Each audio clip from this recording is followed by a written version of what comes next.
So, hi again, and welcome back to Tarot by Henry and Ellie. Yeah, so I'm Ellie. And, of course, I'm Henry. And these are flowers that we bought at Marché Bastille. We are in Paris. This is our last full day in Paris, actually. And I just wanted to display these lovelies to you. I'm going to put them away now because we're going to be displaying cards. And let's talk first about what we did earlier today.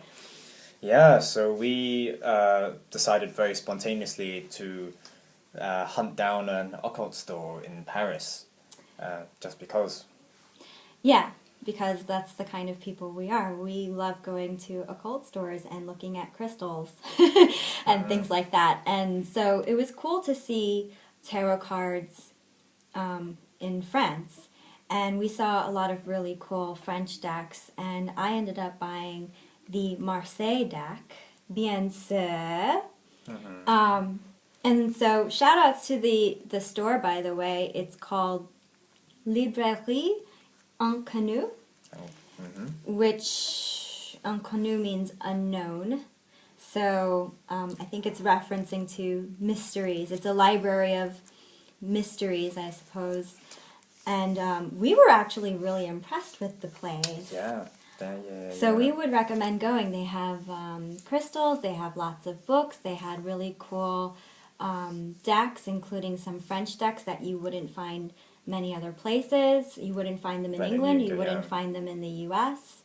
I live in New York, he lives in London. We saw decks there that we'd never seen before at all. But I went with the classic, I went with Marseille, and the Marseille, apparently the way that in England they use Rider-Waite a lot, they seem to use the Marseille a lot in France. Yeah, that's the impression I got simply by looking at the books section. I mean, they have a whole section just on Marseille. And I didn't really see that many Rider-Waite books or even the decks. Because if you go to a modern store, you have loads of Rider-Waite, stacked everywhere. Here, we only saw like one.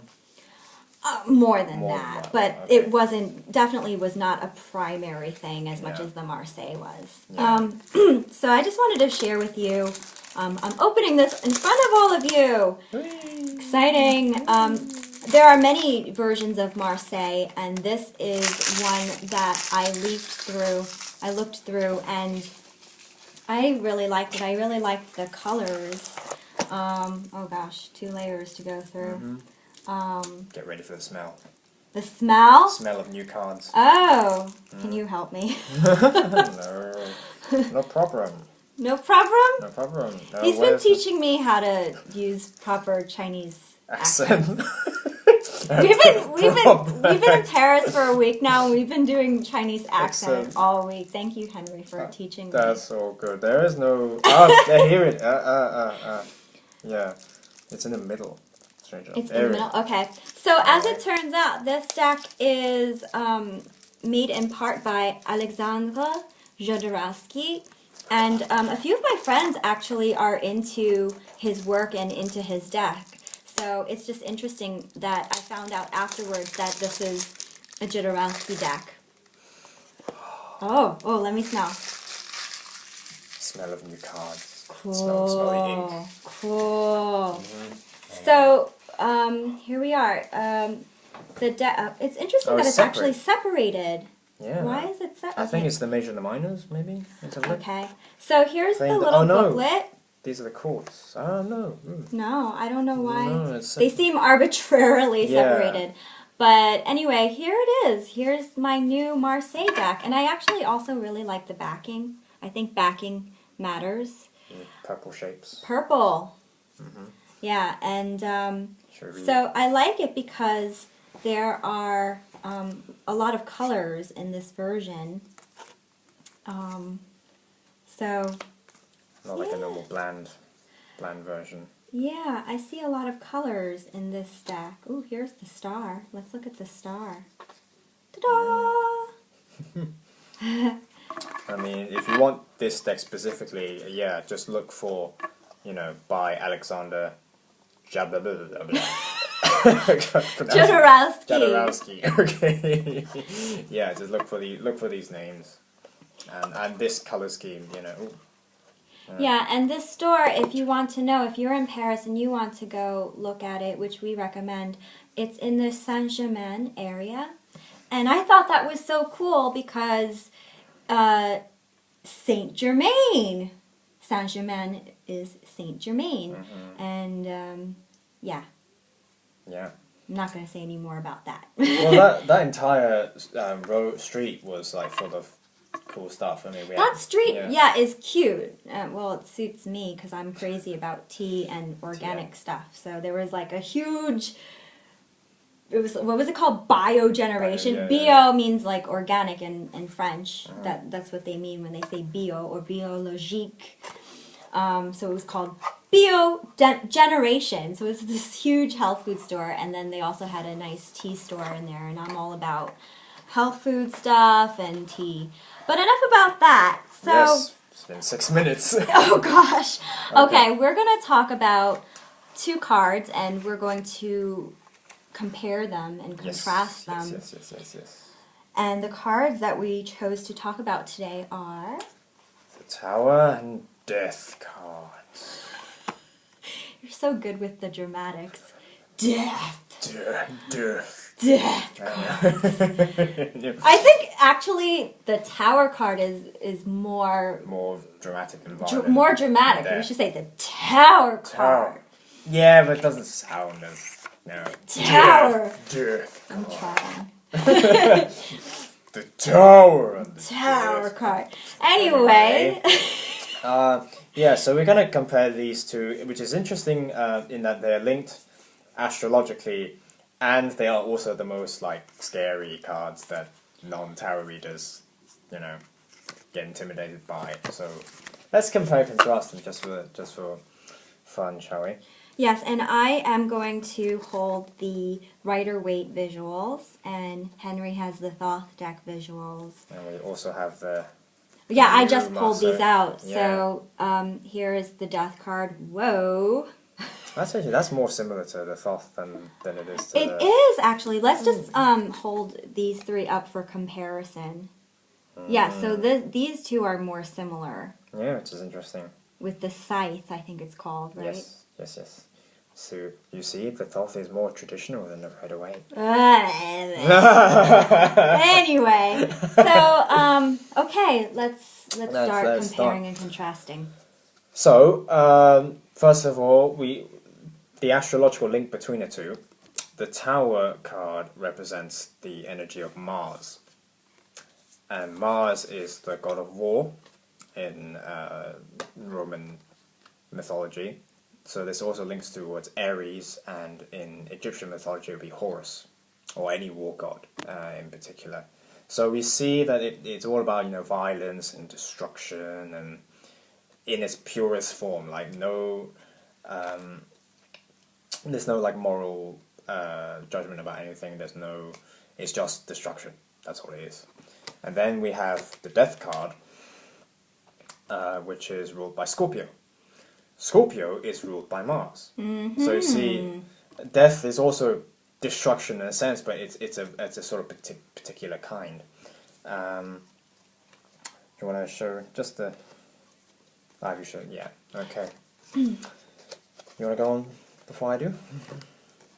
No, let's just jump in. Let's just jump in. Yeah. Okay, well, we'll go into first the elements and compare and contrast. I mean, the Tower you can see, but the Thoth more particularly, it's red, orange, it's fire. Mm-hmm. You know, it's the energy of Mars. Whilst Death card here, it's Scorpio, so it's water. Scorpio is actually what was it? The cardinal sign? No, it's a fixed. Sorry, it's a fixed. Sorry, fixed sign of water. Interesting enough, because it's actually the most sort of volatile water sign in a sense.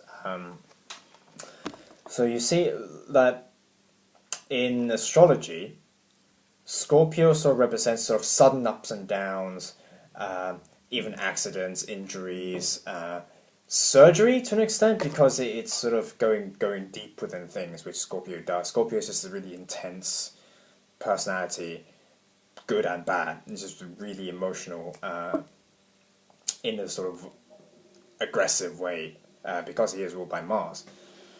And that's straight up, with the Tower card, which is all about those fiery power. Some dramatic changes, but the Tower, again, it's more about the destruction, and here it's a destruction of form, because you have the built material structure of the Tower itself, which is destroyed.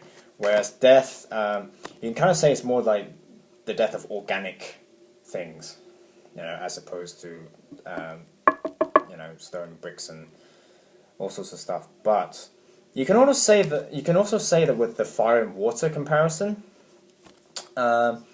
death, in my opinion, is a more gradual, slow death, like all living things die eventually, kind of idea. So when it comes in readings, I see it as sort of, this is going to end at some point, but not necessarily soon. Whilst Tower would be bang, or all of a sudden, so that's how I distinguish them in readings. And I'd also like to go more into the sort of alchemical aspect of things. I mean, if we compare the Tower as sort of like an explosion, so the Tower would be, stick a piece of dynamite, boom, everything's gone. Death would be more like if you put water onto like a glass of sugar in it, and the sugar will dissolve. So the form of the sugar then disappear. So using this analogy, death is more the dissolution of something over time. And so what it is the function of water as a destroyer or a dissolving agent. What this is used to symbolize in alchemy is the process of purification. So they use the analogy that the soul is made of gold, and that doesn't get destroyed because that's such an unreactive element. You put water on it, it won't corrode or anything else. So the idea is that you go through this process as yourself, because we have other bits of yourself represented by other elements. You go through this death process, so you dissolve all the things that are unnecessary to you, and all that's left is the gold, of yourself. So that's why death is such a spiritual card. It is the dissolution of all the things that are unnecessary to you. And you see this in the Kabbalah, where you have the path of, or the Hebrew letter Nun, which is the path of Netzach to Tiferet, which is in the grade system of these magical orders. It is the point, well, not the point, but the process in which one attains knowledge and conversation of the Holy Guardian Angel, and that is where you know your true will, you know your life purpose, you know your true nature, and that sort of thing. So this process should actually be sought after if you are on a spiritual path. If anything, you are going through that purification process.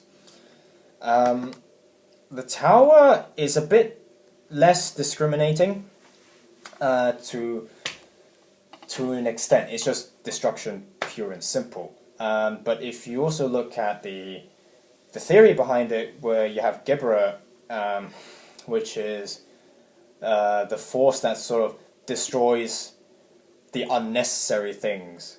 Geburah, he's referencing Kabbalah, by the way, the Tree of Life. For those who don't know. FYI. FYI, exactly. So if you think about how in Chesed, in the fourth Sephirah, creates, Geburah kind of, it's like a filter. He destroys everything that's no longer useful. It's like a clearing out process. When you move house, you throw away all the rubbish you've been lying around in your attic. And also, destruction, again, it's a process of destroying unnecessary things. Although I said just before, it's less discriminating if you look at it from the point of view as just destruction. But then if you look at it from the Kabbalistic point of view, it's destruction for the purpose of making space for things, in a sense. Like, same way as, let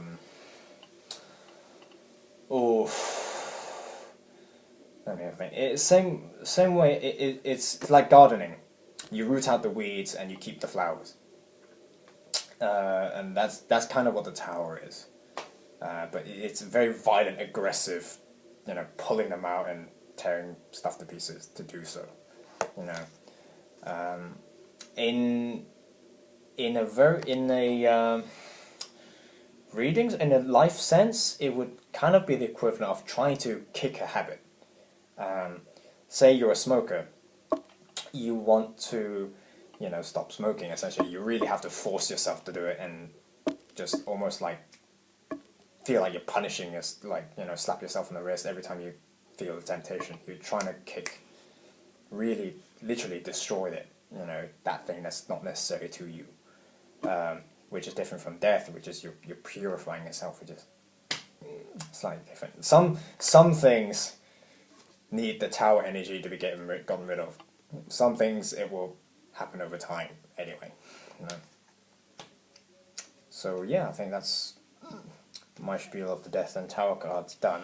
Okay, so that was a really interesting perspective. It sounds to me like both are purifying, wouldn't you say, actually? Yeah, just...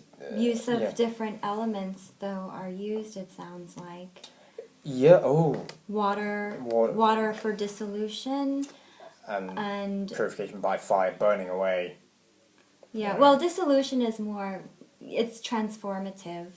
But still, it sounds to me like both are used for purification.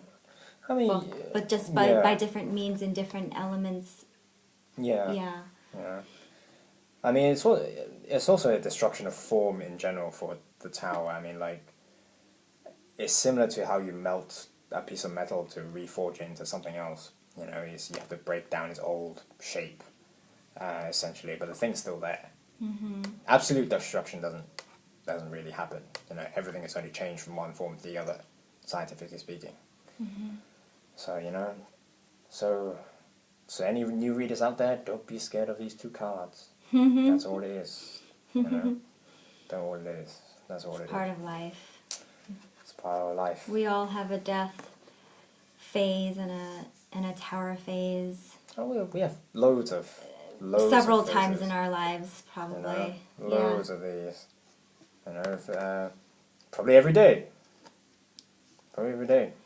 So, okay, thank you very much for listening. I hope you guys enjoyed the video. I'm not done talking. Oh, sorry. Excuse me. Did you hear me say anything? I don't really have much to say, but where shall I start? Well, yeah, I think that I'm in full... It's okay. He's sitting here like, oh, I fucked up.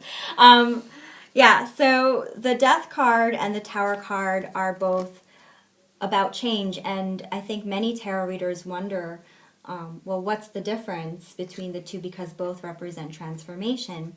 And I agree with what you said before, that death is more of a process. It's usually more gradual, whereas the Tower card is usually abrupt. And yes, you would even use the word violent. I mean, pictured here is, I believe this really is an archetype. I mean, they all are, but this image of lightning striking the tower and foundations breaking down. This is a more abrupt sort of change. What was I going to say? So yeah, this is ruled by Mars. So yes, it has that fiery, violent, dynamic nature, swift moving. And then the Death card is intense Scorpio, yes, but Scorpio represents, I would even say transformation, but what I wanted to say is, yes, it represents death and rebirth. And so it's linked in that way to this card. And for the Death card, yes, I think the key word more for this is transformation. And when you see this come up, so I'd actually like to pick your brain, but let me say my spiel first, okay? In a reading, if I see the death card, I think, okay, there is a process taking place. If I see it reversed, I see it as perhaps a blockage or resistance to that. Yeah. But it's necessary. Sometimes people don't want things to change and they resist it, or there's something blocking the flow of it going on. The Tower card it may be unexpected, but yeah, it's more abrupt. And I also want to say about the Tower card that it can represent some physical, so not just on an emotional or mental level, but it can represent physical incidents. For example, I'm going to just get more specific, a fire in your home or a natural disaster, something like that. What else did I want to say? If it comes up reversed, it can sometimes mean that you're resisting something that really needs to happen, meaning the breakdown of your foundations. Usually false foundations. I think that really needs to be emphasized. False foundations. Also, what else did I want to point out that's really important that I'm not remembering right now? Okay, while I try to remember, can you tell me when you see this in a spread, these cards in a spread, how do you interpret them usually? Usually, I can only put things in the context because it is so different depending on the cards that surround it. But I often see the Tower. It usually comes up when someone is experiencing some sort of blockage and limitation, and that is actually a clearage of that.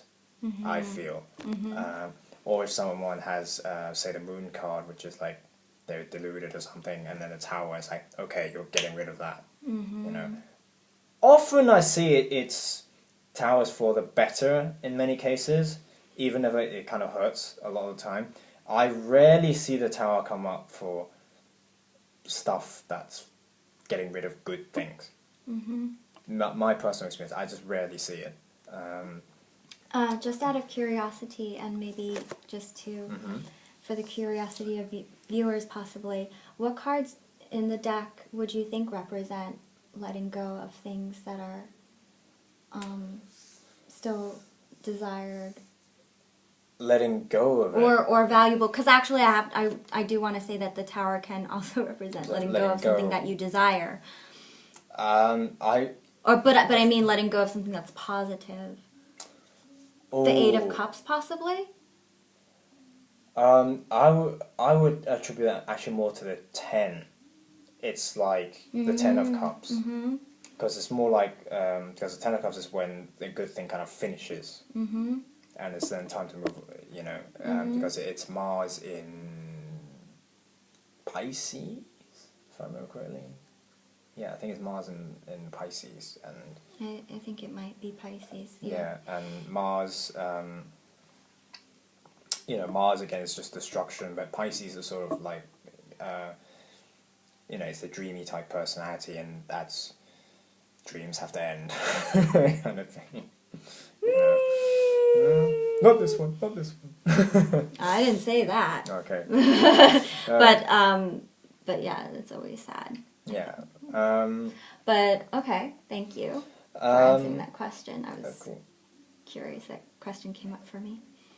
Yeah, okay, so I remembered the other thing that I wanted to point out. I have found that with the Tower card, transformation is indicated here as well, but like I said, it's a more violent, abrupt sort of change.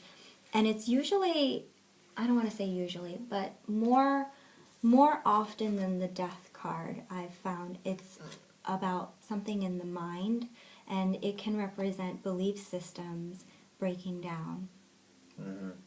Yeah, thought patterns as well. Yes, thought patterns in general. And just to go into the details, like this is especially shown in the Kabbalah because this is the path between Hod and Netzach, and Netzach is like strong, fiery emotions, whilst Hod is about thought forms and beliefs. so you have that fire, you know, hitting against hod, essentially. So that's definitely a viable interpretation. Okay. And I just wanted to share the Marseille visuals with you again. And one thing I think is really interesting about the death card is that there actually is no title here. Ooh. Yeah. Ooh. There is no title for the death card. It's just number 13. That's interesting. And then, with the Tower card, yes, this has a title, but it's called La Maison Dieu. Dieu. Dieu. So it means the house of God. And more traditionally, the Tower card used to be called the house of God. If anyone actually knows the significance of that, please do share. I have been wondering. I've looked into it. Didn't really find. I'm not satisfied with the answers. Haven't really found answers yet. So if you have anything to share about that, please do. Comment on the video down below. One last thing, I think, that I would like to add. I know people tend to resist changes. I just like to say you have to deal with it. Life happens, and just to use an analogy that Crowley used himself, he was saying how God is like a chemist. You know, you have, say you have an ore of gold. You know, you just want to get to the gold. You know, you'll use these chemicals to dissolve, and you use fire to melt all these impurities, you know, to get to the gold. You won't really care about what the impurities feel, you know. So life does that to us, you know. They're trying to make us into the gold, and they just won't care about how the unnecessary bits of us feel. So that will happen. You just have to, you know, accept it. Part of life. That's what you do. But I love that analogy. God doesn't give a crap about that part. You really want to end the video on that note? But it's full of positive. You become gold afterwards. No? Okay. It's full of good. It will just hurt. So. Yeah, I think that these processes can be painful. Definitely, they can be painful, but I've found in readings that they are for the greater good. In the bigger picture, it's definitely for the better. So I am in agreement with you on that. Yeah. All right. So on that note... Would you like to finish? I just did! On that note! That's my conclusive comment. Thank you so much, and we will see you next time. Bye.